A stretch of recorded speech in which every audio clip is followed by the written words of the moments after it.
Hello, welcome back to the channel. I essentially did no videos this year, but this is a good time to get back into it because this is the end of year wrap up and my top 15 books of the year. That's right, I could not get it down to 10. In fact, I couldn't even get it down to 15 because I've got a few honorable mentions. So I haven't rehearsed any of this. I'm going to try to do it in one take and try not to take, half an hour or 40 minutes. But yeah, this is my kind of end of year wrap up and top 15 books. Really briefly, this year I purposely tried to read a little bit less. The last, 7, 8 years, I've been reading more and more and more. To last year, I think I read 85 books, which was the highest I've ever read in a year. Um, and so, one part of me was urged to read 100 this year, and try to push and do more and more and more. But the other part of me really, saw that I wasn't actually remembering all that much of what I was reading.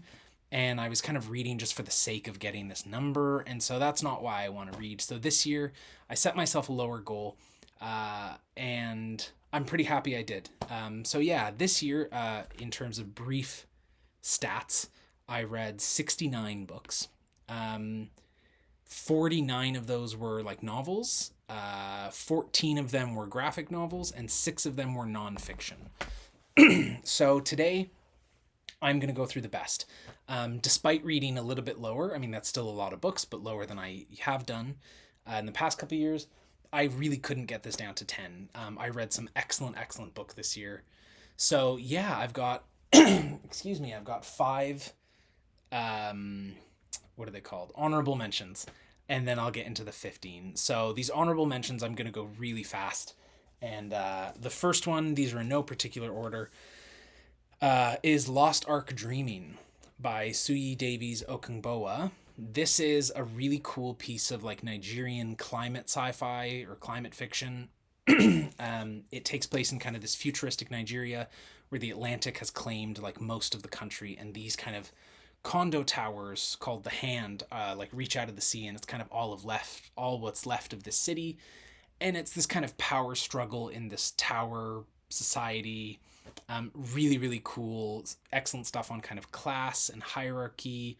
Some really cool world building, some cool kind of creatures, and this idea of kind of the people that have survived under the water.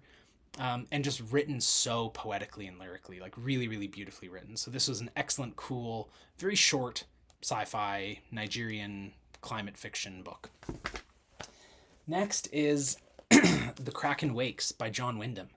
So this is my third Wyndham, the second that I really remember because I read The Chrysalids a long time ago, so I don't really remember it.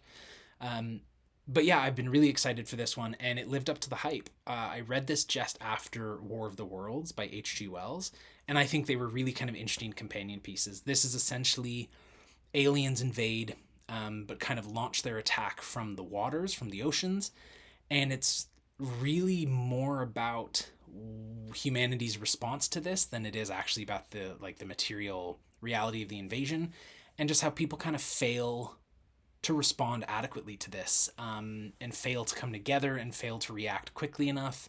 And yeah, just kind of seeing what happens to Earth when it's utterly changed. Yeah, really good stuff. Very cool. You'll see there's a bunch of like post-it notes in here because there were a lot of really excellent lines and moments. And what stuck out to me most is probably the character work. I feel like this had the best character work I've read in any of Wyndham's books so far. Next is Of Monsters and Mainframes by Barbara Truelove. This book fully, I had never heard of, and I fully picked up when I saw this cover. I watched this YouTube video about upcoming like sci-fi books, saw this cover, heard the really quick description, and went out and bought it right away, and read it right away, which like never happens. I have such a long TBR that like it's very rare for a book to cut through to the top. But yeah, this is a really weird book. It's kind of like a pulp horror, pulp sci-fi romp, very inspired by like the 1950s and 60s type thing. It is essentially about a sentient spaceship called the Demeter or the Demeter, and her job is to ferry humans back and forth from Earth to this colony. And essentially, on every trip she goes on, there is a crisis that ends up killing all of the humans, or almost all of the humans, including, the first time it's Dracula, the second time it's a werewolf. Then there's these kind of Cthulhu like aliens, really weird, bonkers stuff. And eventually it becomes like a found family thing about this ship and a few of the survivors over these multiple runs trying to get revenge on Dracula for kind of starting this whole thing. So, such a weird, fun, wacky, premise. And it's a really fun, weird, wacky book. I was a little bit disappointed because I feel like that kind of setup about like they're going after Dracula really isn't present in the book at all until well into the second half. The first half is a little bit more just almost episodic, like one failed voyage after another, but still really fun. Excellent, very good found family stuff here. And just like, yeah, like a really light, fun romp of a book. Then we have something that I'm kind of surprised is only an honorable mention, but again, just speaks to the quality of the top 15. And this is The Dispossessed by Ursula Le Guin. So I think Le Guin is the author I read the most of this year. I read 3 of her books this year. And yeah, The Dispossessed, this is, arguably her book, like the big one. She's got a couple of big ones, this and The Left Hand of Darkness and The Lathe of Heaven and the Earthsea books. But a lot of times this is kind of spoken about as her magnum opus. And it is brilliant. And essentially, for people who don't know, it is essentially about a scientist, or there's this planet that is a very capitalist planet that is very much like a stand-in for Earth. And then there's a moon of people that kind of broke off of that planet and created this utopian society of anarchism and kind of communal living on this moon. And it is about the first kind of point of contact between them in generations, where this scientist from the moon, the anarchist moon, travels to the capitalist planet as a kind of envoy / rebuilding of relations. And so what it really is it's a tool for her to talk about these two political economic systems, right? And her to critique both of them. The critique is primarily against capitalism, rightfully so. And I think she does a brilliant job in critiquing capitalism in this. And not just capitalism as an economic system, but how it informs politics, how it informs culture, how it informs issues of class, sex, race, gender, all of these things. So excellent book. There's kind of 2 reasons why it didn't break into the top 15 for me. One is that I think it is much more of an exploration of an idea rather than a kind of exciting or engaging plot, although there are some interesting plot moments in this. And the other is that there's a real kind of strange twist at the end that I won't spoil, even though it's been out for decades. But there's essentially, without giving too much away, there's a sexual assault near the end perpetrated by the main character, our protagonist. And it's so jarring and then never explored in the end. It's kind of forgotten as soon as it happens, which from someone like Le Guin was really shocking to see, because that feels like something that she would explore, she would engage with. So yeah, those kind of 2 reasons stopped it from cracking into top 15, but it is still an excellent book and stands out as like a real masterpiece of sci-fi. And then the last honorable mention is City of Last Chances by Adrian Tchaikovsky. This is the first book in his series called The Tyrant Philosophers, and it's the first of his fantasy books I've ever read. I've read a few of his sci-fi books so far and really liked them all.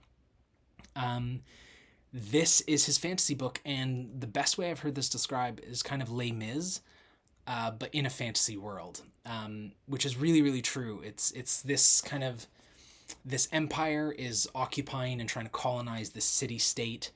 And so there's a lot of stuff about kind of resistance and like growing rebellion and then outright, kind of fighting at these barricades and all this stuff.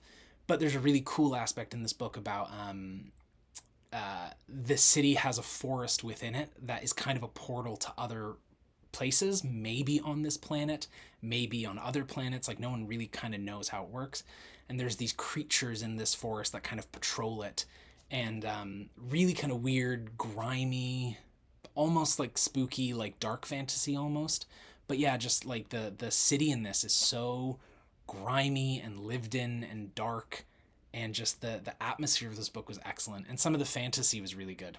Again, the reason it didn't, get into the top 15 is that I felt like it had an excellent, really interesting opening, and then it kind of really took its time putting all of these disparate pieces together before you get to a really excellent last third, But that middle piece, that second third, really feels disparate and kind of disconnected and all over the place. And it pays off, but it made for a little bit of a slog partway. So those are the honorable mentions.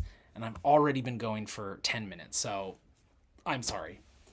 Number 15, the 15th best book I read this year, was a real surprise to me because it's not a genre I read very much. And it's not a book I'd really heard of or had been on my radar before. And this is Such Sharp Teeth by Rachel Harrison. So this is kind of billed as a romance, and it is. It's like it is kind of a modern romance. It follows a lot of those beats, but I think it's a bit of a sleeper book. I think it's got a lot more of that going on, and it kind of hides behind that marketing a little bit. This is essentially about a woman that comes back to her hometown to help with her sister's pregnancy.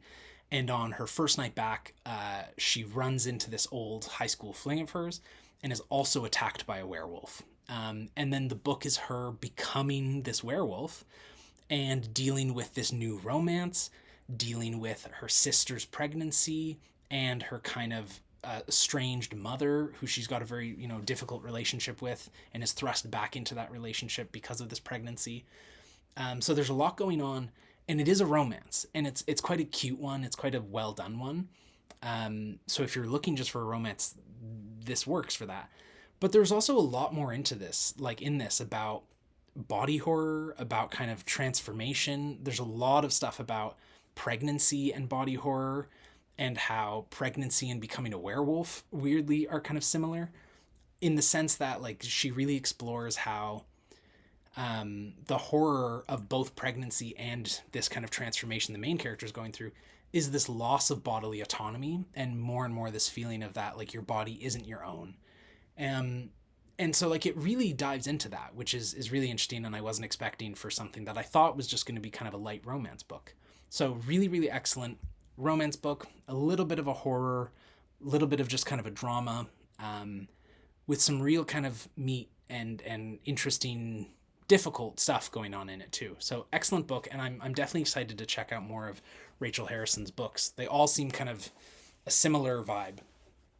Number 14 was also a surprise because it's the second book I've read by this author, and I hated the first one. But I thought I'd give him one more chance, and this is arguably his most famous book. So this is The Hellbound Heart by Clive Barker. So the first book I read of him was Mr. Be Good, or Mr. Be Gone. I forget. I think Mr. Be Good. And I hated it. I thought it was such like an edgelordy, just, ugh. I thought it was gross and weird. And the first chapter of this book, I was like, oh, I'm really not going to like this. And then I stuck with it because, again, it's very short, and I ended up loving it. This is, I feel like, as close as I've ever read to like Edgar Allan Poe in a more modern author, modern setting. I say modern even though it came out, I think, in the 1980s. But yeah, it's like such a classic like Poe Gothic or neo-Gothic like horror drama. This is, for anyone that doesn't know, is the inspiration for the Hellraiser series, and is about essentially a man who is kind of increasingly deviant in what he's looking for in terms of sex, and finds this kind of mysterious box, like puzzle box, that if you solve it can open you up to a new realm of kind of pleasure. And so he solves it, but that realm of pleasure is inhabited by a bunch of demons called Cenobites, and the pleasure is really more for them than it is for the humans that they encounter. And so he becomes trapped in this dimension, and then it is about a woman who is a kind of would-be lover of his learning about this and trying to bring him back in a very Little Shop of Horrors way. Yeah, it's a really weird book. It's a very gory book, a very explicit book in terms of violence, in terms of sexuality. So it's a bit of an uncomfortable book, right? Like if you're not into those things, it's really difficult. And it's not something I'd read, so it was a bit difficult for me too, especially at the beginning. But if you stick with it, this book just has such amazing, like, dark world building and atmosphere and just vibe. And again, that like main plot is this classic Poe-esque horror that just feels timeless, even though it also feels very much of the 1980s. So yeah, that's the Hellbound Heart.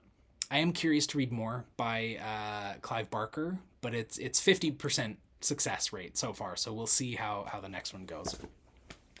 Number 13 is Lagoon by Nnedi Okorafor. I feel like there were so many books by Nnedi Okorafor that I could have started with, and that would have all been excellent. This was the one I started, and it was brilliant. This is also a kind of Nigerian inspired sci-fi book, but it's really also very literary. It's very magical realism. It's a lot. There's a lot going on in this book. So this is essentially really all about Lagos, Nigeria, a place that Nnedi Okorafor is confident in the opening in her introduction of the book that she thinks will become the greatest city in the world, and this is really her ode to Lagos, Nigeria. So this is about essentially an alien that crashes in the water of Lagos, Nigeria. Lagos comes from the Portuguese word for lagoon. It was not very creatively named by the Portuguese. And so, yeah, these aliens kind of crash land in the waters just off Lagos, Nigeria. And it's about these three people that witness this kind of first contact and make first contact with this alien. And then from there, it just sprawls into this city and then country and eventually, worldwide first contact story, right? Where all of these human conflicts and human tensions, and specifically these tensions that are present in Lagos, come to the surface, right? These kind of conflicts between Muslim and Christian, between kind of the military and the state and the people, between different classes, kind of gendered tension. All of these things kind of boil over under this new reality, because this new reality kind of threatens them, right? Like, I think that's one of my favorite things about first contact stories, is that when you experience something so entirely new and otherworldly, it kind of shows you how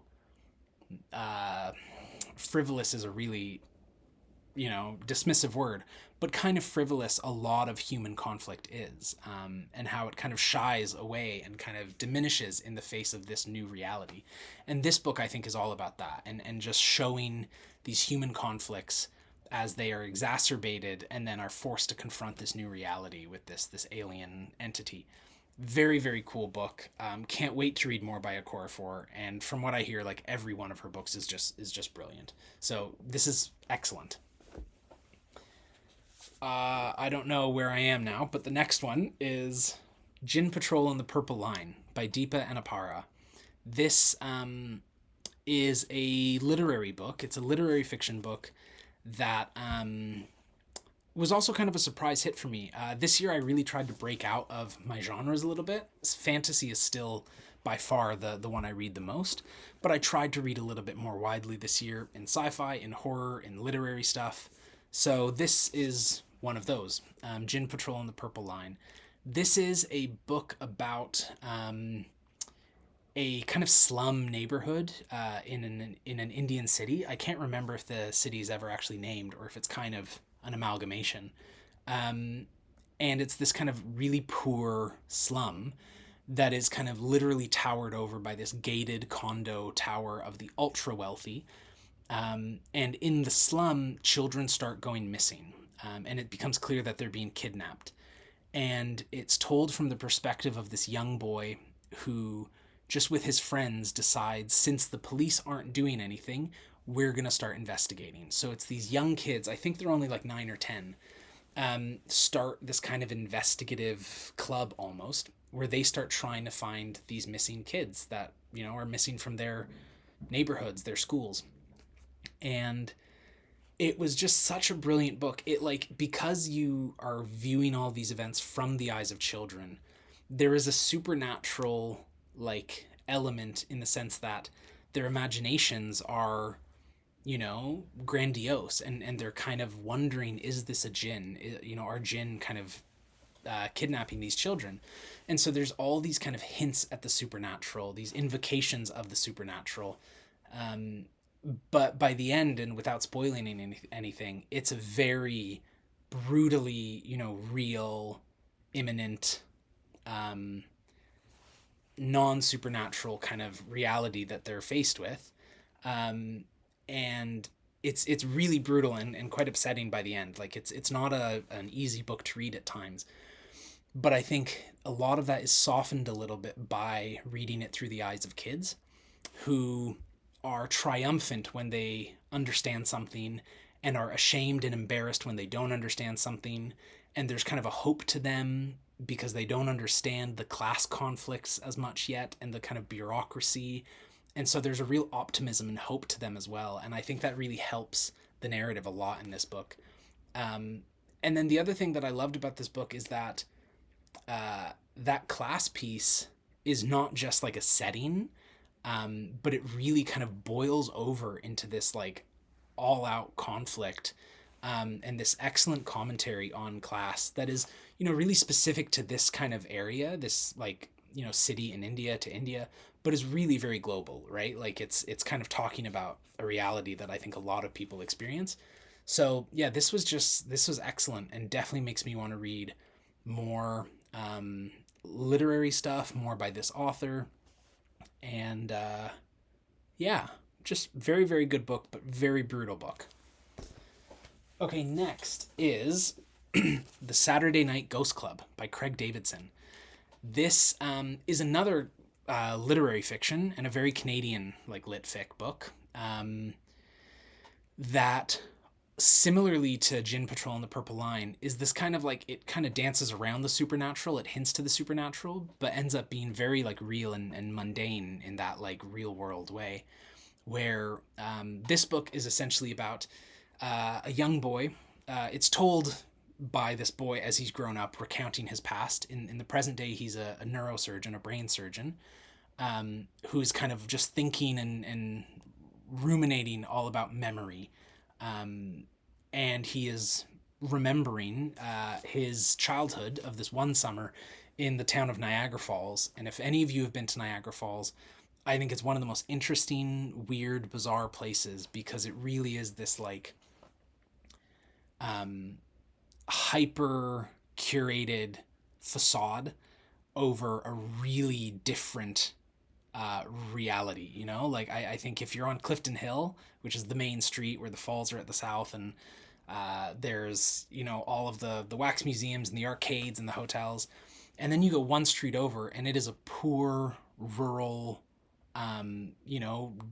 herding town in a lot of ways. And I think that interplay is an excellent setting, and a really weird place to be. So this book is, yeah, essentially about this man recounting a summer where he is kind of making friends for the first time. It's very coming of age, very much like it reminded me of like It by Stephen King, or Summer of Night by Dan Simmons, or even what else? I can't remember. But yeah, very kind of that coming of age kind of horror, boyhood horror, drama.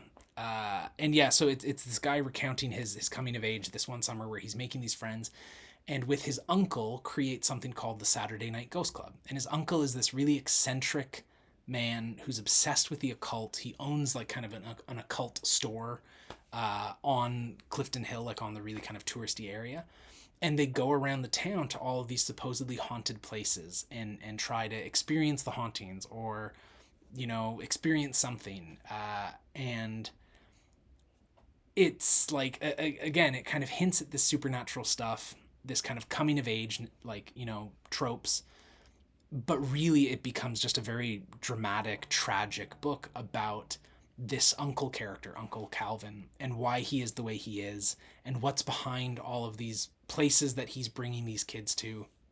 And that really ties into the idea of memory, which is the big kind of exploration of this book. So without spoiling anything, it really becomes this tragic kind of examination of memory and um, what happens when, one person forgets but others remember. I'm being vague because I don't want to spoil it, because it is a really brilliant book, but definitely recommend this. Very tragic, sad, um, but also heartwarming, and like, classic coming of age kind of mild horror book. Very, very excellent. And for people who are interested or might not be interested, uh, Craig Davidson is a pseudonym, or I think it's actually the real name for the pseudonym Nick Cutter. So if you've read anything by Nick Cutter, this is the same person. So if you liked that, you might like this, although this is a very different vibe. It's more literary, it's more Canadian, it's definitely less gory, but you might be interested if you like Nick Cutter.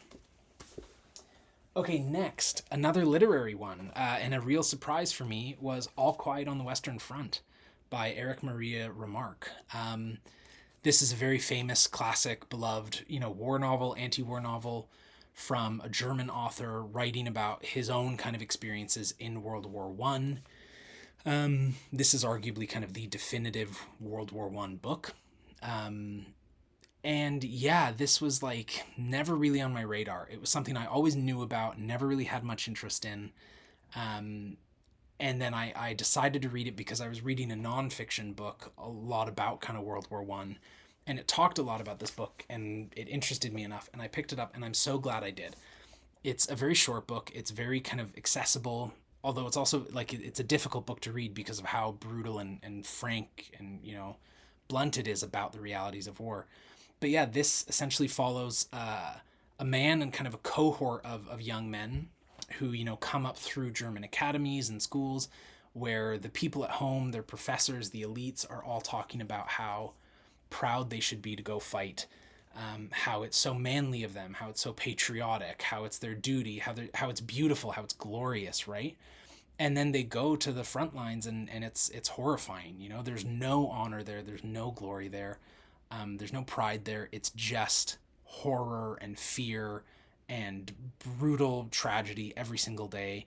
And so, yeah, I mean, there's not a huge amount of plot to this book. It's really an experiential book about just being with this character as he becomes increasingly disillusioned with this war, with the idea of war in general, feels less and less connected to the people back home, especially as he gets, I don't know the term, like shore leave, and gets to come back home for breaks.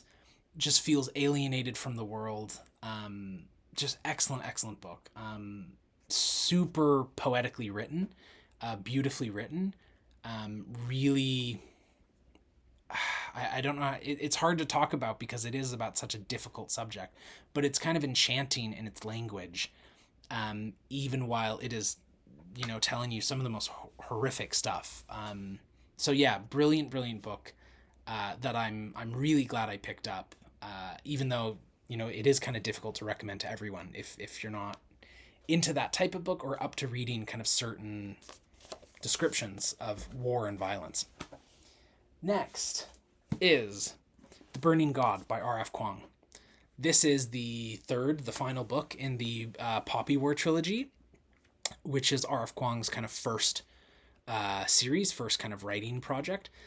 And this is a series that I feel like a lot of people liked less and less as it went on, and I found that I liked more and more. Like, I think The Poppy War is a good book. I think The Dragon Republic is a great book, and I think this is an excellent book. But yeah, so it's hard to describe without talking about the other two, but this is essentially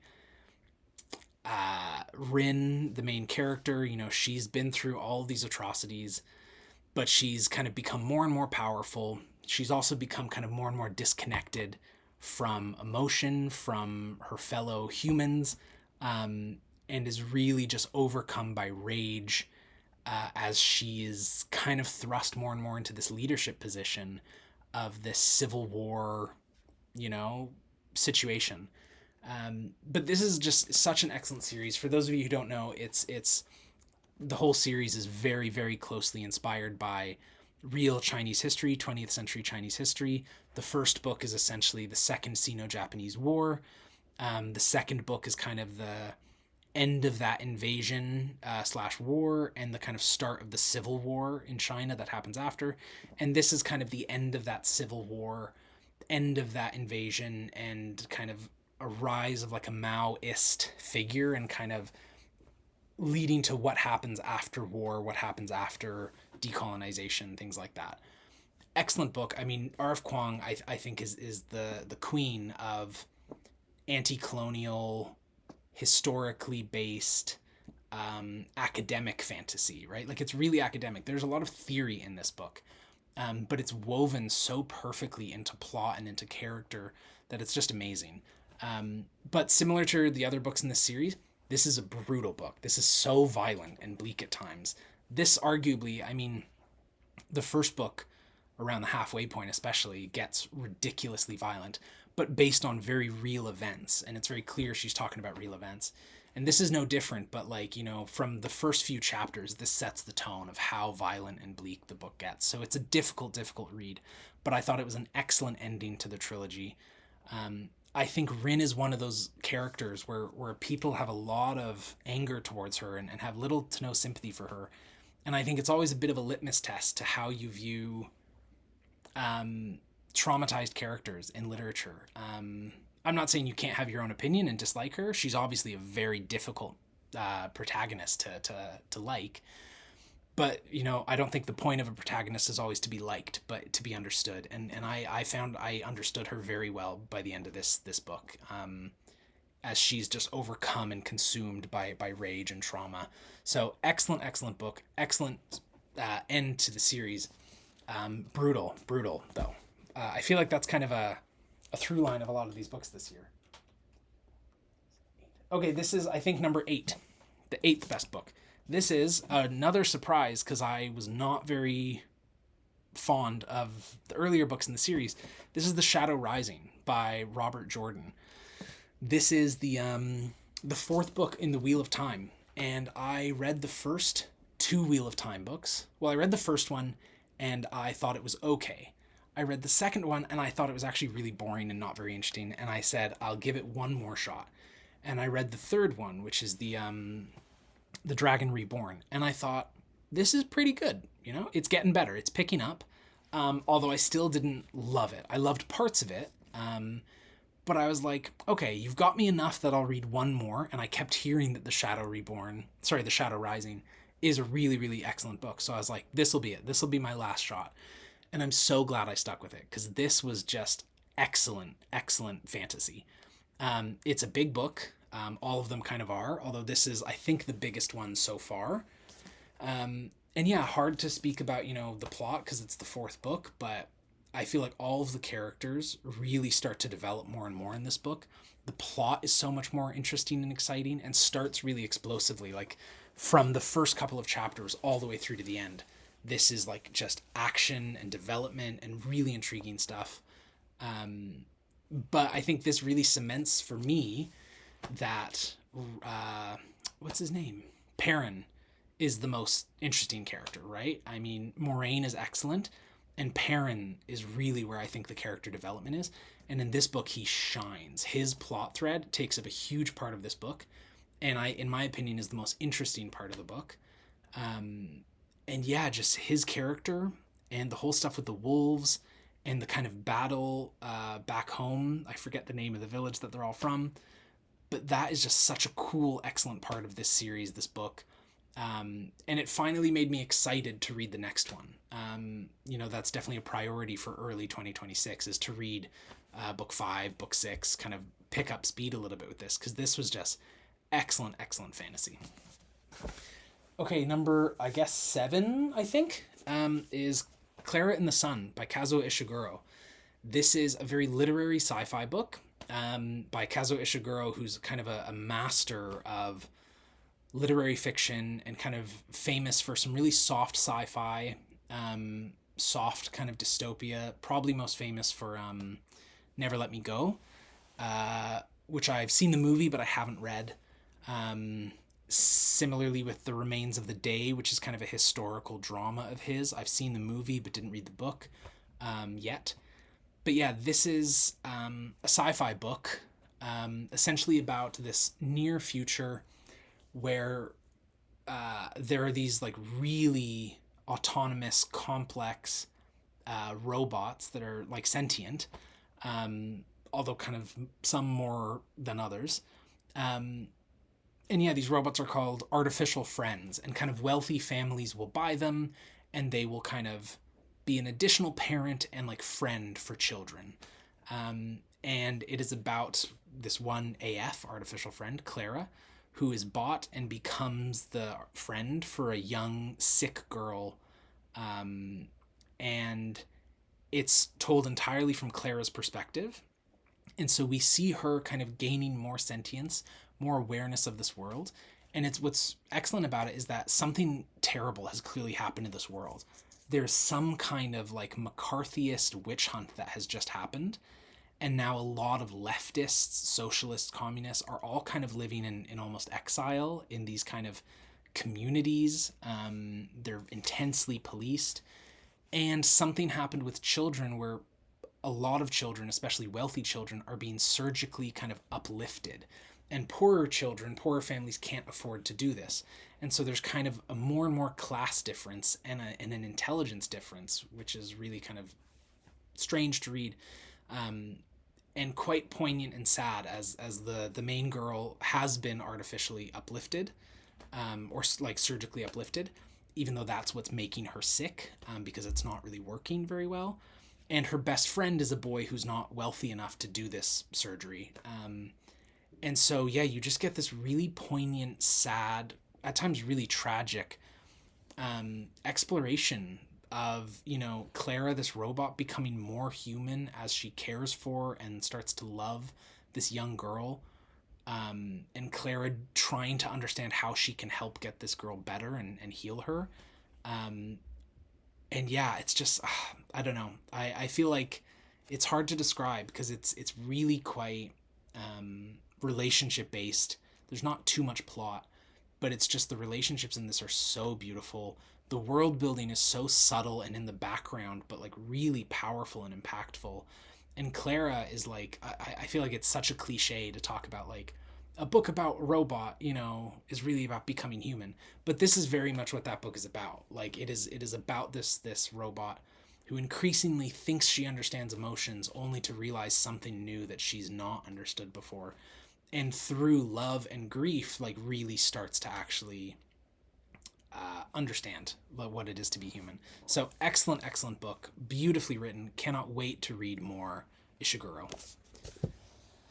Okay, next, another literary one is Women Talking by Miriam, I think it's Tays, but I could be wrong. I don't know how to pronounce the last name. This is another brilliant book, another brutal book. Very difficult to recommend, even though I think it's like an amazing book and an important book to read. This is based on real world events and essentially is about, I forget if they're Amish or Mennonite. But this kind of Amish or Mennonite community where the women have essentially been repeatedly sexually assaulted by the men in their sleep. And they've now kind of caught on to this. The men have been arrested, or the men who did it have been arrested, and the rest of the men have gone into the next town to try to pay their bail and free them. And so there's a short period where the only people in the village, in the community, are the women. And they essentially have a meeting for a few days to discuss what do we do. You know, like the book really is just women talking.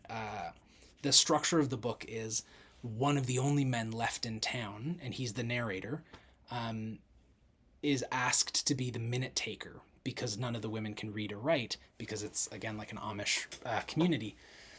So he's asked to be the minute taker, the note taker for their meeting. And he is a really like gentle, soft soul. I think he's very clearly written to be like on the spectrum, even though it's never like explicitly stated. And yeah, so it's him recording this conversation of these women deciding, what do we do now that this horrible thing has happened? Do we stay and fight? Do we stay and try to forget it? Do we all flee and just leave the community, and try to start a new life?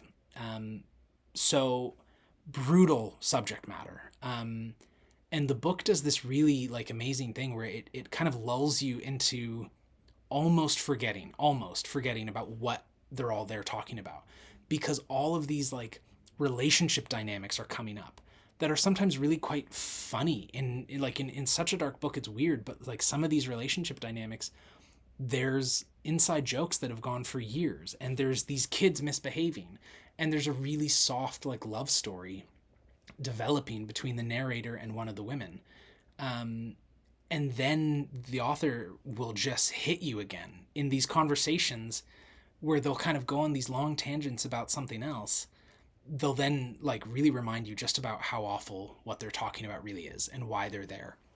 So a really brutal book to read, and one of the best written books I've ever read, partially because of that, because I think the author can kind of like lull you and bring you back to attention about what we're really talking about here, in just such an amazing way. But yeah, it's a hard book to talk about because it's so deeply unpleasant and terrifying and horrible of a topic, and even more so because it's a real thing. Like this is based on a story that very much happened. So difficult book, difficult to recommend. If it is something you can read, 100% I recommend it. I think it's one of the best written books. I think it's one of the most emotionally impactful books. I think it's one of the most philosophically, politically, engaging books. There's a lot in here about religion, obviously a lot about sex and gender, and just a lot about how we exist in community with people, especially around topics of violence, revenge, retribution, justice.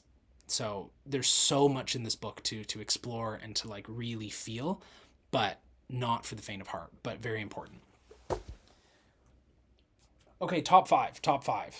I'm at 42. This is just going to be a long video. That's okay. This is The Sword of Kaigen by M.L. Wong. This is kind of a famous book because it was, as far as I know, it's kind of the most famous example of a self-published book that became so successful that it was then picked up for traditional publishing and had a whole second life. But yeah, this is a pretty meaty, epic fantasy book that is just so excellent. It is about this village on this kind of mountainous peninsula of this empire. The peninsula is kind of known the Sword of Kaigen, partially because it's geographically very difficult to be conquered by enemies, and also because it is kind of inhabited by these old, ruling families of warriors that all have this supernatural power.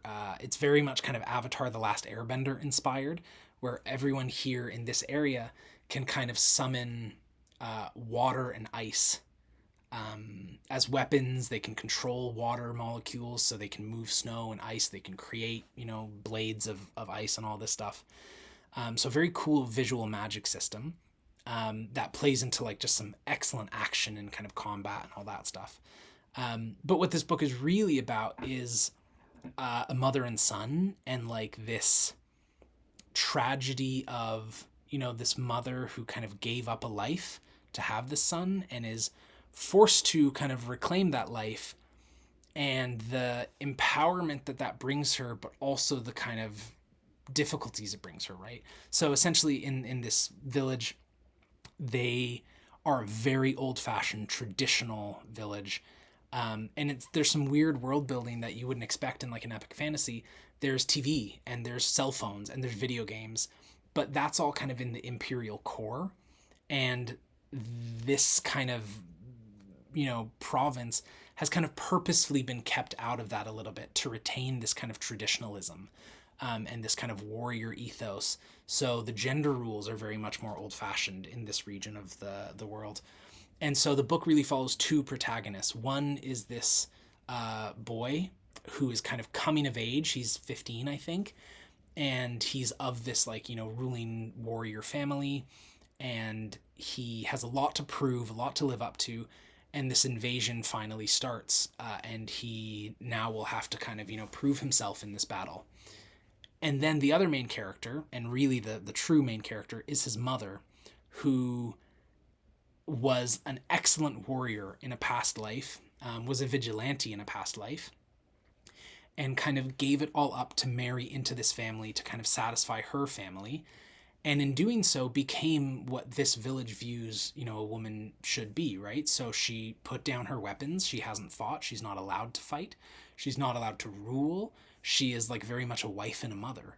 And so she has a very cold, loveless relationship with her husband, who's a very kind of traditional, old-fashioned kind of warrior man in this world.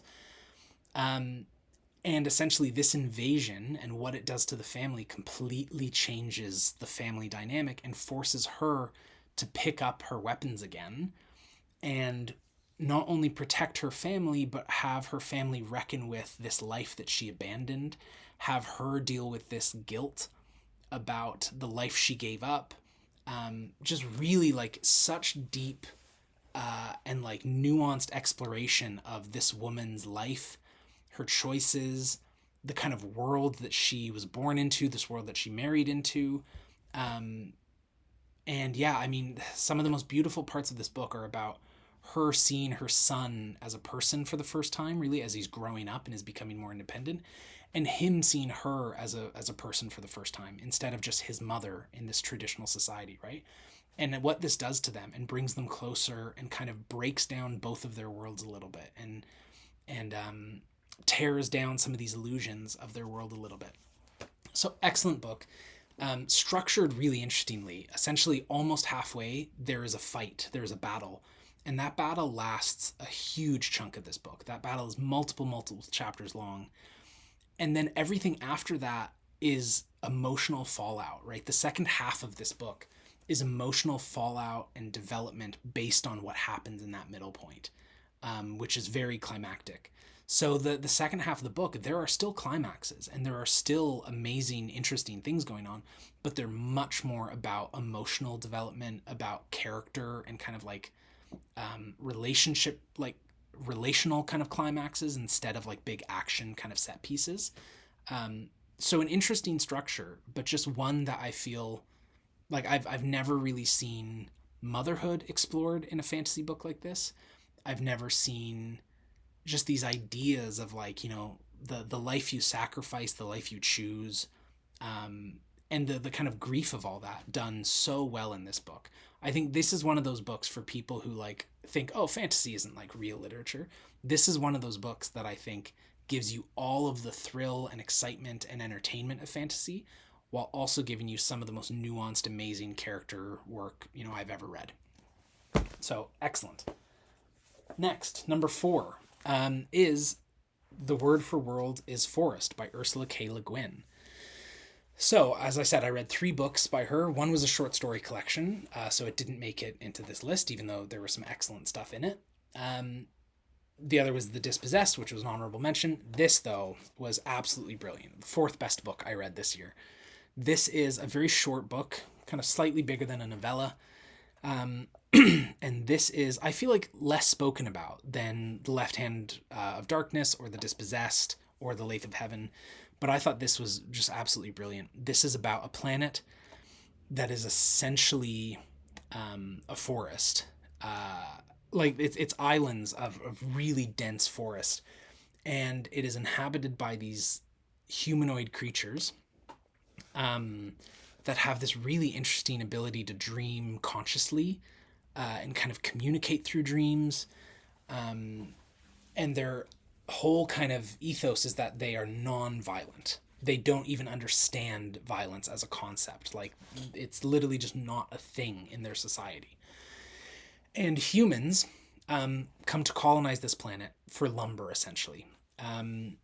And they are such brutal masters, such brutal colonizers, that they eventually force the native people to become violent.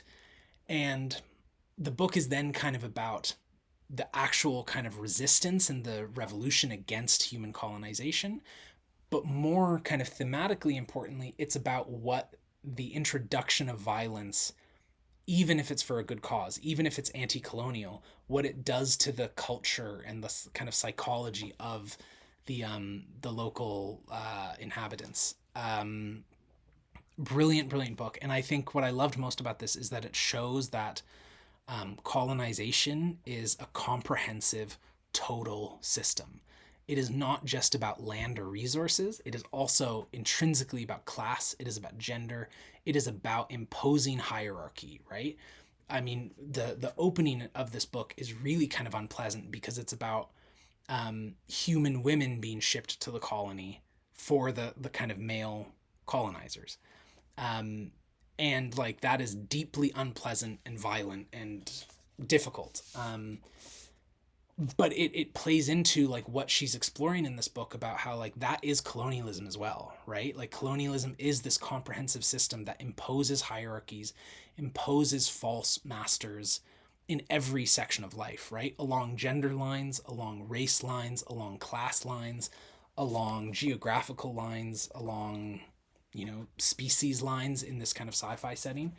So just excellent exploration of really what colonialism does to a people as a colonizer and how it degrades them, because it makes them into monsters, but also how anti-colonial violence can also really change the nature of a colonized people, right? And in this, the I think they're called the Crecies. Um, I think so, or the Athsheans. That's like their official name. And this non-violent people, what happens when they're finally pushed to violence? So just amazing, amazing book, difficult book. Like I think, frankly, with most of Le Guin's books, like she doesn't kind of pull punches. She really explores some heavy stuff, but she does it with a lot of nuance, respect, and intentionality that I think is just excellent. Okay, top three. This is going to be an hour long, so I apologize. No one's going to watch this, but that's okay. It allows me to talk about books. Number three is Something Wicked This Way Comes by Ray Bradbury. This is a reread for me, which I usually don't count for like new top 10, top 15, but I read it so long ago that it was kind of like a fresh read, so I decided to include it. And this is my favorite Bradbury by far. I've read a few of his books and a number of his short stories. I don't think any of them top this. This is his dark fantasy, coming of age, horror masterpiece. This is about two boys, Will and Jim, and experiencing. They're both like on the cusp of teenage years. I think they're 13, and they're both very aware that they're about to grow up a lot. Like they're aware that they're in this bubble of precious like boyhood, childhood, and aware that such change is coming, and so they're just living life, this protected, sheltered life to the fullest they can. And then life finally does change when Mr. Dark comes to town, and he is a carnival master with this really terrifying, creepy carnival that essentially takes people and warps them, dismantles them and reconfigures them in whatever way that he wants. Physically, psychologically, supernaturally, in all these ways. And they accidentally get embroiled in this carnival. And then they get hunted, essentially, by Mr. Dark and his menagerie of carnival henchmen, creatures, people, very weird, entities. Excellent, excellent book. But what's really amazing about this book is, I mean, Bradbury's writing, I think, has never been better than in this book. The way he structures a sentence, the types of like descriptions he uses are just amazing. And what really stood out to me this time especially is the father character, Will's father. He ends up having to kind of help these kids as he starts to see what's going on with this carnival. And he, I think, is the most interesting character in this book. When I was a kid and I read this, I read it for Will and Jim. As an adult, I read it now for the father, who, of course, I forget his name. which is great. But anyway, he is one of the best written characters I've ever read. He's this deeply kind of morose, sad, lost man who is just shocked at how fast his life has gone by and feels so old, that he cannot connect with his son. He misses that childhood in himself, but seeing it in his son makes him feel so old and removed from that he's struggling to be the type of father that he wants to be. And this horrible thing that goes on with this carnival is an opportunity for him to actually be the type of man he wants to be and be the type of father he wants to be, and brings him and his son closer. So just that character work in the middle of this spooky, creepy, exhilarating kind of horror fantasy book is just so beautifully done. All the characters in this are excellent. The father, Will and Jim, and their dynamic and their differences are so amazing. And some of the ways that difference is written about by Bradbury are just so beautiful. There's this one line where like Jim, who's kind of the darker of the two and like the more serious of the two, the more severe of the two, there's some line about how like Jim has been staring the world in the face for years and years and years, like he can't look away from the world, and because of that he's old for his age. And Will has always been looking just past the world, not able to meet its eye. I'm probably paraphrasing and butchering it, but just so many like beautiful character descriptions and character moments in the middle of this really creepy, well done kind of dark fantasy book. So just excellent book. A lot of people read Fahrenheit 451 or The Martian Chronicles, but this is, in my opinion, his best book. I haven't read all of his books, but in my opinion, this is his absolute best so far. Okay, top 2. Here we go. This one just snuck in. I just finished it a couple days ago, but it was so good that it shot right up to pretty much the top of the list. And this is Babel by R.F. Kuang. So she's appeared twice on this list. And yeah, this is just, I think, brilliant. This was just, there's nothing to say. This was so brilliant. This is about a young man who takes the name Robin Swift, who is rescued from China during a cholera outbreak in, I think, the 1830s by a Londoner, or by an Englishman, who brings him to England to train as a linguist and attend Oxford, and specifically study at Babel, which is kind of Oxford University's fictional translation department and linguistics department. And this is essentially an alternate history where Britain, at the height of the British Empire, uses silver to essentially control the world, right? And steam their industrial revolution, or power their industrial revolution, power their ships, power their imperial aims. And the way that silver works in this, the magic system, is you power silver through the act of translation, right? Which I think is just the most interesting, brilliant magic system. So it's like you inscribe a word on a bar of silver, and then you inscribe a kind of linguistic link, a translation of that word in a different language that can have slightly different meanings.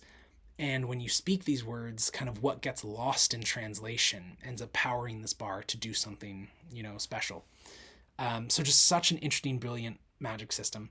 But what this really is about, a young Chinese boy coming to England, being enamored with it, being privileged by it, feeling accepted by it, especially at the university, only to realize more and more that the work he's doing as a translator is for the benefit of empire and at the detriment of his own people, who he's been removed from, and at the detriment of his friends' people, right? There's kind of a cohort of 4 kind of main characters in this book, and 3 of them are all from colonies. One is from India, one is from Haiti, not a British colony, but still.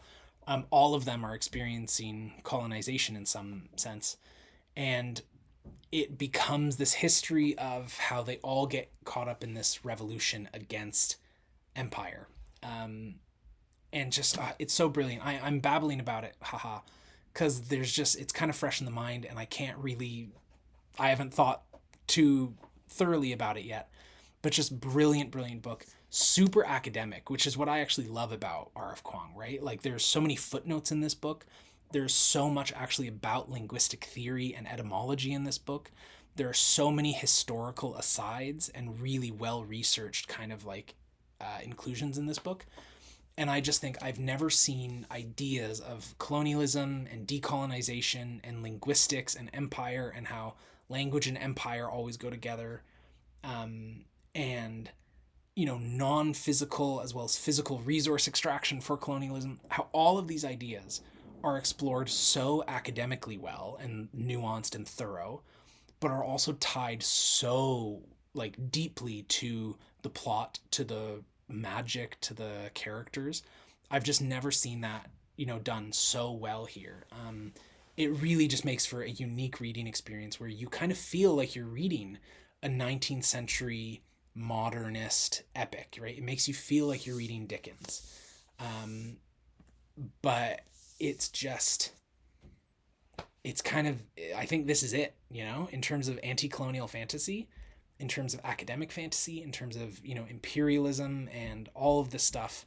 I don't think you get better fantasy that explores those things than Babel. Except maybe. In fact, I won't actually say, I think Babel is it. But a book that I liked slightly more, for similar reasons though, is my number one favorite book of the year, which was, second time this person has also showed up on this list, Blood Over Brighthaven by M.L. Wong. This was similar to last year, where Solaris was one of the first books I read in the year, and it became my favorite book of the year. This was the very first book I read in the year. And as soon as I read it, I knew that it was my favorite book of the year. I knew that nothing would top it. Babel admittedly came really close, but this absolutely is my favorite book of the year. This is just everything I love about fantasy, and what fantasy can do, right? So this is, I think, the pinnacle of using fantasy to explore really interesting, real, important kind of themes and ideas.